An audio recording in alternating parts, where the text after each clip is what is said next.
everyone, welcome all and welcome back to my YouTube channel.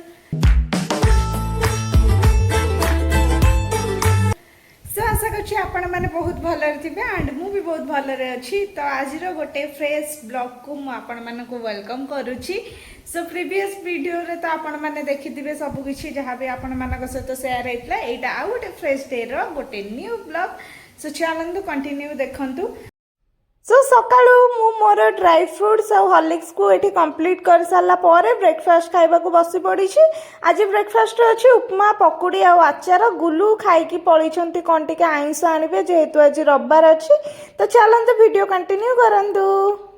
मु आज बनाउछि mutton curry. सो चलंतु देखिबा केमती कोन मु मटन करी बनाउछि। तो स्किप न करी कि एंड जाय देखंतु और सब्सक्राइब कर दियंतु संग माने जल्दी जाय कि। तो चलंतु। सो सांग मैंने आज खरा हवाटा स्टार्ट हो जाइए से लगी मुझे सब सुखे बिकज खराटा तो आज हो पूरा पागटा देखिपे से मुझे मटन करी बनाऊँ। सो सांग मैंने मुझे मोर ब्रेकफास्ट को कंप्लीट कर सारा पर आपण मैंने तो देखिले गुलू मटन आनिया को जाइए और मटन आणिकी भी आसीगले। सो आणिकी आसला पर गुलूंकर टिके काम थिला जेहेतु से मते मटनटा दे देकी पळेइथिले। तो मु एठी भात बसै देथिली और पियाज काटिकी पियाज को फ्राए करके आलू भी काटिकी फ्राए कर देथिली। आ एठी मसला पूरा प्रिपरेशन करके मटन को भल भाबरे कसिकी तकारी कर देथिली। किंतु मोर गोटे भूल हे जेछि संग माने मते मो आई कॉल करथिला जेहेतु सेहिति पई मु मटन करीर कोनोसी भी क्लिपटा नबा भूली जाइछि। सो डेफिनेटली नेक्स्ट पार्ट रे मु आउ थरे जेबे भी मटन बनेबी तार वीडियो मु अपलोड कर देबी। तो पखाला रे मु खाई देथिली तो एठी गरम भात रे भी खाईदेली। स्वामी देवता आसला पर सी भी खाई देथिले आ तार भी कोनोसी क्लिप मु नेनी जेहेतु मो फोन रे चार्ज नथले। गुल्लू आज कहिथिले टिके जाओ इवनिंग रे मो पे मैगी बनै दियो। तो गुल्लू को पई आ मो पई एठी बनै देथिली मैगी। तो स्वामी एठी खाई के बहुत सारा भलो भलो कॉम्प्लीमेंट दे देले। सो स्वामी तांकर खाइबार व्यस्त अछंती। तो चलंतु वीडियो कंटिन्यू देखंतु। सो सांग माने इना मु प्रिपरेशन रे लागि जाई छी। एबे मु बनौछि आजिरो डिनर पई प्रिपरेशन मोर चाली छी। कोबी माने बंधा कोबी आलू संतुला जोटा कि गोटे भजा टाइप रो सेटा खुआ जाए सेटा को संतुला आउ रुटी। बस आजिरो डिनर रे एतिकी ही हमर मेनू अछि पूरा सिंपल आउ हेल्दी पूरा।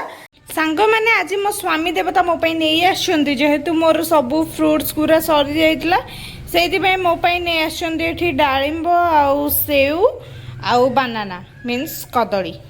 तो एतिक सब स्वामी देवता मो पे नहीं के आसतिले।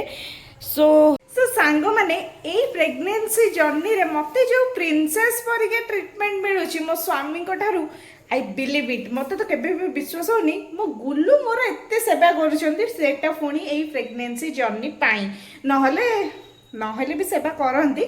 किंतु एटा हमें सोशल मीडिया रे देखे हो ना माने वीडियो वगैरह रे मो स्वामी एते देखांतीनी। किंतु एई जो प्रिंसेस ट्रीटमेंट मिलुछि सांग माने आपण माने कोन कहबी जो स्त्री माने पाउचंती से मानकर जीवन पूरा धन्य हो जाउथबा। किंतु हाँ सांग माने कहिया को चाहूची जे स्वामी मानकर एई टाइम रे साथ बहुत ही मोस्ट इम्पोर्टेंट खास करके से साथटा माने स्वामी गोटे जिनस गोटे लाइफ रो गोटे एमि जिनस से जब आपण साथ दौन ना आपणकर सबू किसी जर्नी जिते भी गोटे बड़ विपद भी आपन को छोट लगे माने गोटे बड़ लंबा रास्ता भी आपन को छोट लगी जाए। तो सेमती मो गुल्लू लव यू। ऑलमोस्ट मोर एठी रुटी बना हटकेस्टा को खोलुनी। हाँ पूरा गर्मा गर्म रुटी बना सरी जाइछि आ टिके ना को बंद करदबा। तापर एठी मोर रहिला संतुला एटा भी रेडी बट टिके स्टिल तलू लग जाइए कौन करवा। एपटे रुटी बनाऊँगी सेपटे मु बनाऊली संतुला दीटा को एका सहित देखला बेलू मोर गोटे जिनस तो गड़बड़ हो। तो एनीवेज सीधा आपण मान सहित डिनर रे देखा सांग मैंने फाइनाली एठी मु नहीं आछि मोर डिनर। आज मो डिनर अच्छी संतुला जोटा कि आपण मैंने देखी ही मु बनई आठी रुटी मु आनी देछि चारिपट। सो सांग माने मु एठी चाली मोर डिनर कंप्लीट करके मोर मेडिसिन्स भी अच्छी ताको कंप्लीट करके मु मोर रेस्ट नेबी टिके नाको फोन देखिबी आ एडिट भी करिवार अछि।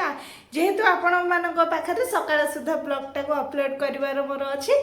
So good night stay tune हे कि रहंतु न्यू ब्लॉग आसबा को जाउछि आगु को। तो टाटा बाय बाय एंड जय जगन्नाथ।